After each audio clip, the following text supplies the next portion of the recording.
हाँ जी, सत श्री अकाल सारिਆਂ ਨੂੰ। ਅੱਜ ਦਾ ਆਪਣਾ ਟੌਪਿਕ ਹੈ ਬੇਸਿਕ ਨਿਊਮਰੇਸੀ, ਜਿਸ ਦੇ ਵਿੱਚ ਆਪਾਂ ਕਵਰ ਕਰਾਂਗੇ ਨਿਊਮੈਰੀਕਲ ਐਪਟੀਟਿਊਡ ਦਾ ਪਾਰਟ। ਪੀਪੀਐਸਸੀ ਜਾਂ यूपीएससी ਦੋਨਾਂ ਲਈ ਹੀ ਇਹ ਟੌਪਿਕ ਇੰਪੋਰਟੈਂਟ ਹੈ। ਆਪਣਾ ਪਹਿਲਾ ਟੌਪਿਕ ਅੱਜ ਦਾ ਜੋ ਹੈ ਉਹ ਹੈ ਨੰਬਰ ਸਿਸਟਮ। बिल्कुल आप बेसिक तो शुरुआत करांगे कि जिन्हें पहली बार भी पढ़ना होए उन्होंने भी समझ आ जाए। सो नंबर सिस्टम सब तो पहली जिहदे बारे गल करते हैं वो हुंदे अपने कोल नैचुरल नंबरस। देखिए क्लास छोटियां का टॉपिक है, मतलब क्लास पहली दूजी में भी पढ़िया होएगा, बट इंपोर्टेंट बहुत है एंड बोनस कंटेंट भी आप डिस्कस करांगे जिहड़ा वीडियो के एंड तक तुसी वीडियो नूं देखते रहो। नैचुरल नंबरस जिहड़े नंबर 1 2 3 सोन अपने कोल, मतलब जिहड़े नंबर 1 तो शुरू होंदे आ, 1 तो लैके n तक वो सारे नैचुरल नंबरस विच कंसीडर होंदे आ। इहदे च इंपोर्टेंट क्वेश्चनस किस टाइप के पूछे जाते हैं। गल ये है कि कोई ये नहीं पूछेगा कि नैचुरल नंबरस की होंदे आ। इंपोर्टेंट क्वेश्चनस किस टाइप के पूछे जाते हैं। मान लो उन्हें पूछ लिया 1 + 2 + 3 + 4 so on up to n, इन्हां दा सम की होएगा। मतलब इनू आप रीड करांगे सम ऑफ n नैचुरल नंबरस। तो याद रखो इनका सिंपल अपने को जो फॉर्मूला है वो है n × n+1/2। ठीक है, एग्जाम्पल के तौर पे देख सकते हैं, अगर मैं पहले 10 नंबर का सम कर रहा, ठीक है, कितने नंबर ने टोटल 10, n की वैल्यू 10 हो गई, n+1 10+1/2, तो इनकी वैल्यू की आएगी मेरे को 55। मतलब हुण जे आप नॉर्मल मैथड देखिए तो की करांगे, सारे वैल्यूज़ का एडिशन करना देख लाँगे। 1 + 2 कितना होंदा, 2 + 3 कितना होंदा, फिर अप टू 10 आप याद करते रहेंगे या पहला कैलकुलेशन करांगे। डायरैक्ट फॉर्मूला बेस्ड क्वेश्चनस आते हैं पीपीएससी विच ते यूपीएससी विच कि सम ऑफ n नैचुरल नंबरस की होंदा है। इस दे विच ही अगला टॉपिक देखिए, अगर आपां नूं बोल दिता गया 1² + 2² + 3² सो ऑन अप टू n², इन्हां दा सम फाइंड करो। पहला की सीगा 1 + 2 + 3 so on up to n, तो हुण इनू की बोलिया जाएगा sum of square of n natural numbers. And अपने कोल अगेन डायरैक्ट फॉर्मूला की है, याद रखो जो स्क्वेयर आ जाए तो फॉर्मूला है n+1 × 2n+1/6। फॉर्मूला उदों ही वैलिड है जो अपने को नंबर ऑफ टर्म्स किनिया ने n। मान लो नंबर ऑफ टर्म्स एग्जाम्पल ले लेंगे आप 1² + 2² + 3² सो ऑन अप टू 10²। ठीक है, टोटल नंबर ऑफ टर्म्स किनिया हो गई इतने 10, तो की आ जाएगा 10, 10 + 1 2 × 10 + 1/6। सो इट इज़ 10 11 21/6। इनका सम जो फाइंड करांगे वो अपने को इन्हां दे इक्वल आएगा। ठीक है, सो 3 दूनी 6, 7 दूतिया 21, 5 दूनी 10, सो 35 11 की आ जाएगा 385। ठीक है, सो ये अपने को की हो गया बोनस कंटेंट जिसके ऊपर पूछे जाते हैं क्वेश्चन। डायरैक्टली ये नहीं पूछेंगे कि नंबर सिस्टम में नैचुरल नंबरस की होंदे आ। थर्ड टाइप ऐसे पूछा जा सकता है कि अपने को क्यूब की गल कर ली जाए, 1³ 2³ 3³ सो ऑन अप टू n³। इनकी वैल्यू की होएगी, इनू की लिखते हैं sum of cube of n natural numbers. मैं फिर गल कर रहा कि मैं वैलिडिटी हरेक बार जो n की गल कर रहा, जो नंबर n-1 हो जाएगा तो तुसी n रिप्लेस कर दोगे n-1 नाल। तो इत्थे फॉर्मूला क्या आता है n+1/2 द होल स्क्वेयर। बहुत ही ईजी फॉर्मूले ने, बहुत ही ईजी मैथडोलॉजी नाल तुसीं याद रख सकते हो। अगेन एग्जाम्पल के तौर पर पहले 10 नंबर्स का क्यूब का सम फाइंड करने नूं जे बोल दिता जाए तो की आएगा 10 10 + 1 अपॉन 2 द होल स्क्वेयर। तो एक ही बनेगा 10 11 बटा 2 the square, that is 55 the square. हुण 55 द स्क्वेयर करने लई अपने कोल मल्टीप्लीकेशन मैथड भी है। पहला 2 दा करो, फिर डायगनल एलिमेंट्स उत्ते सम कर दो विच, फिर एना दोनों लास्ट का, सो की बन जाएगा 3025। सो ये आउंदा आ क्वेश्चनस नंबर सिस्टम के विचों नैचुरल नंबर्स के उपर। हजे आप बाकियां की भी गल करांगे, सो देखते चलिए। मतलब डायरैक्टली ये नहीं पूछणगे कि नैचुरल नंबर्स की होंगे 1 2 3, ऐदा का कुछ नहीं पूछते, इस टाइप के क्वेश्चनस पूछते हैं। इस उपर मैं तुहानूं एक होर एग्जाम्पल कवर करवा देना कि यह अपने को एग्जैक्टली मतलब स्पैश सीरीज़ ने जिन्हों का आप फॉर्मूला याद कर सकते हैं। मान लीजिए कोई स्पैशल सीरीज़ अगर गिवन होए तो उस दे उत्ते किवें क्वेश्चन पूछे जाएंगे, देखते हैं। अगला टॉपिक है कोई स्पैशल सीरीज़ अगर गिवन होए, कोई स्पैशल सीरीज़ मान लेंदे हैं। क्वेश्चन कुछ इस टाइप का है कि nth टर्म आपको दस दी गई n × n+1 है, या मान लेंदे हैं क्वेश्चन एग्जैक्टली किस तरह डिफाइन किया जा सकता है, किस तरह पूछ सकते हैं 1 × 2 2 × 3 3 × 4 4 × 5 so on up to n × n+1। इन्हां दा सम फाइंड करन नूं अगर बोल दिता जाए कि की होएगा।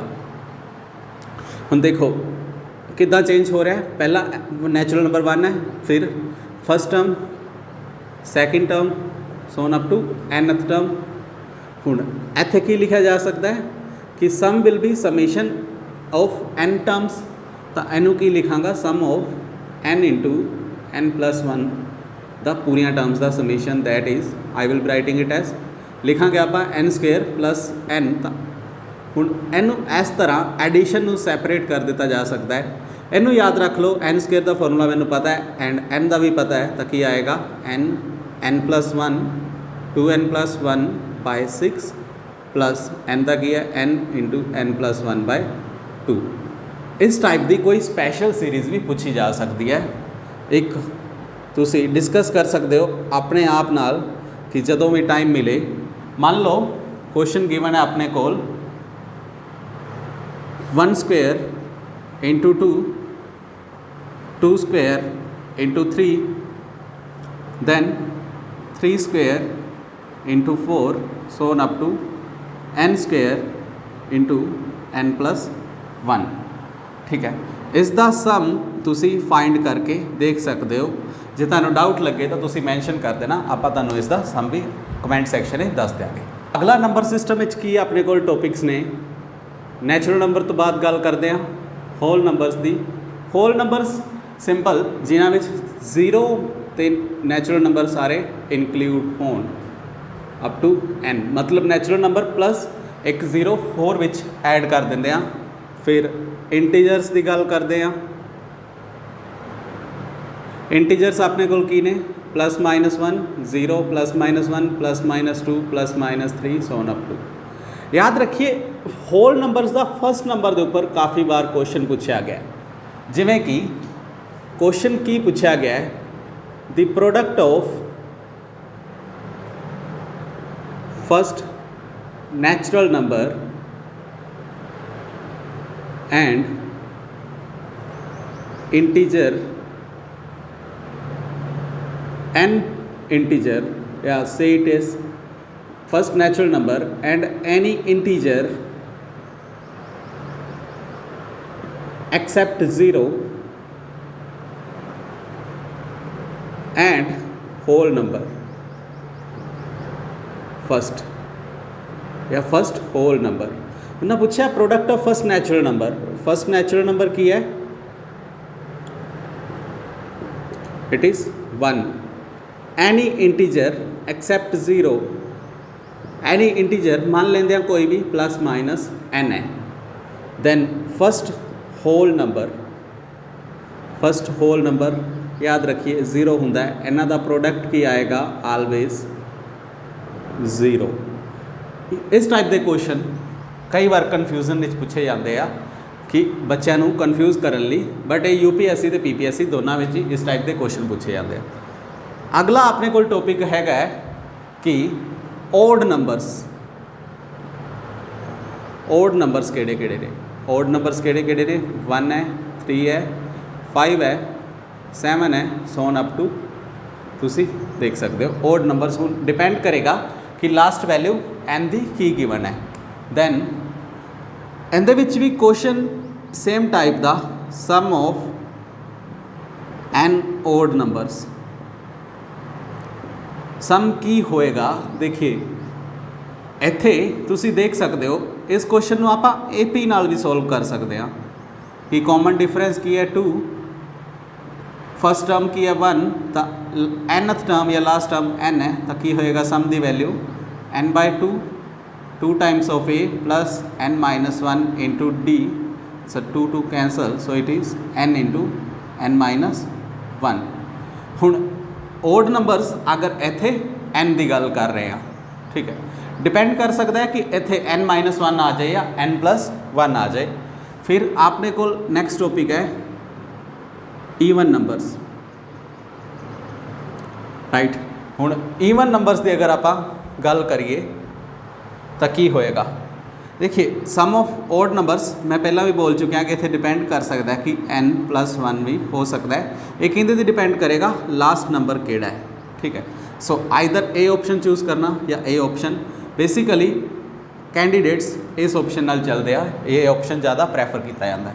ईवन नंबर्स की 2 4 6 8, मतलब वो सारे number which are divisible by 2। तो इन्हां दा सम भी पूछा जाता है कि सम की है, दैट इज़ n²। अगेन आप इनू भी AP के फॉर्मूले नाल डिराइव कर सकते हैं, ठीक है। सो ये सी अपना बेसिक टॉपिक नंबर सिस्टम का। आप एक दो क्वेश्चंस डिस्कस कर लेते हैं जोड़े UPSC विच इस दे टॉपिक के उपर पूछे गए हैं। जो इंपॉर्टेंट है दैट इज़ प्राइम नंबर्स, बहुत ज़्यादा इंपॉर्टेंट है प्राइम नंबर्स। इस दे उपर UPSC विच भी क्वेश्चन पूछे जाते हैं, PPSC भी पूछे जाते हैं। प्राइम नंबर्स शुरू होंगे हैं 2 3 5 7 11। प्राइम नंबर्स वो होंगे आ जिन्हां दा फैक्टर नंबर एंड 1 होंदा है, मतलब या तो खुद उन्हों का नंबर फैक्टर होंदा है या 1 एक प्राइम नंबर का फैक्टर होंदा है। ईवन प्राइम नंबर सिर्फ अपने को एक ही है, that is 2। Smallest odd number अपने को है 3, ठीक है। सो ये सीगे अपने को क्वेश्चन प्राइम नंबर्स के उपर टॉपिक आप डिस्कशन की। सो एक क्वेश्चन तुहाडे सामने है, there are 4 consecutive prime numbers. 4 consecutive prime numbers पता नहीं है किहड़े ने। The product of first 3 prime numbers is 385 and the product of last 3 prime numbers is 1001। Find the first and the last number respectively. देखिए prime number अपने को किहड़े-किहड़े आ? 2 3 5 7 11 13 सो उन्होंने first and last number पूछा है कि इन्हां चारां दे विचों कोई ना कोई ऑप्शन बन रहा है। सो डिस्कस करते हैं कि इन्हां चारां विचों किहड़ा ऑप्शन बनेगा। इन्हां दोनों नूं निगलैक्ट कर दो या भुल जाइए। सो 385 है product of first 3 prime numbers. First 3 prime numbers नूं अगर मैं देखा तो ऑप्शन वाइज अगर चलिए तो 5 7 तो 11 बन रहा है। देखिए 5 क्यों बनेगा first prime number? Because 385 is divisible by 5, या ट्रू है। सो मेरा पहला नंबर केड़ा बन गया 5। The product of last 3 numbers is, last 3 numbers भी तुसी देख सकते हो कि बन सकते हैं 7 11 13 एंड लास्ट 3 नंबर्स की ने उन्हों का प्रोडक्ट की है 1001। तो आप देख सकते हैं 1001 भी 30 नाल डिविजिबल है। राइट। सो मेरा ऑप्शन की बनेगा ऑप्शन बी। तो इस तरह के प्राइम नंबर्स के उपर क्वेश्चन पूछे जाते हैं। ये सीगा अपना बेसिक न्यूमरेसी का नंबर सिस्टम टॉपिक। चैनल को सबसक्राइब करना ना भुल्यो। धन्यवाद।